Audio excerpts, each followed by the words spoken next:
The sun dipped below the horizon. The sky turned shades of orange and purple.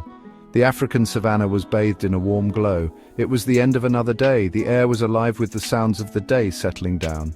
Insects chirped. Birds flew back to their nests. The savannah was preparing for the night. The peace was a beautiful thing, but it was a peace that could change in a moment. This was the way of life on the savannah. Leo, a magnificent male lion with a thick mane, surveyed his kingdom. He was a powerful creature, the apex predator of the savannah. His roar was enough to send shivers down the spines of all who heard it. Leo was respected, even feared. He was the king of his domain.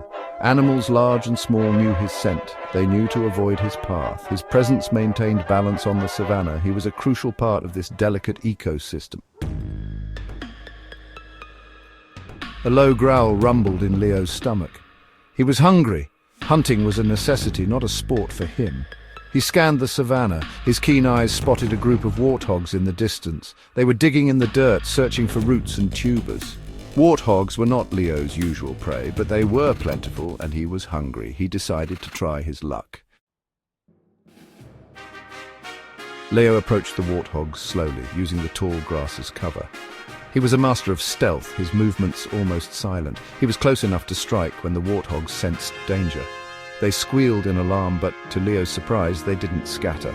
Instead, they turned to face him, their sharp tusks bared. They charged at Leo, a united front of snorting, stamping fury. Section 5, a hasty retreat. Leo was taken aback by the warthog's aggressive response.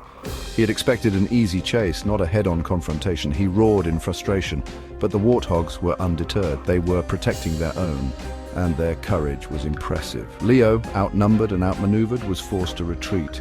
He turned tail and ran, seeking refuge in the branches of a nearby acacia tree. Section 6. Trapped! Leo scrambled up the acacia tree, his pride slightly wounded. The warthogs had stood their ground and won the day. From his perch, Leo watched as the warthogs returned to their foraging. They seemed unfazed by the encounter, their courage unwavering. Leo was trapped. He couldn't climb down with the warthogs so close. He would have to wait until they moved on. Section 7. Nightfall on the savannah. As the sun began to set, casting long shadows across the savannah, the warthogs finally moved on. They disappeared into the tall grass, their grunts fading into the distance. Leo, still perched on the acacia tree, watched them go. He was hungry, tired, and humbled. The experience had given him a new perspective. He had underestimated the warthogs, their bravery, and their dedication to protecting their own. Section 8. A new day, a new perspective. The first rays of dawn lit up the savannah. Leo, stiff from his night in the tree, carefully climbed down. He was hungry, but his hunger was tempered with a newfound respect for the warthogs. He had learned a valuable lesson. Courage could be found in the most unexpected places. Size and strength weren't everything. Even the smallest creatures could display incredible bravery when protecting their own. Section 9. Lessons in courage. Leo, the king of the savannah, walked away from the acacia tree, his head held high.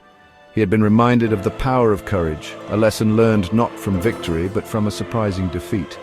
The encounter with the warthogs was a story he would carry with him. It was a reminder that every creature, big or small, played a vital role in the delicate balance of the savannah. And sometimes the greatest lessons are learned not through dominance, but through understanding and respect for all creatures, no matter how small or unexpected.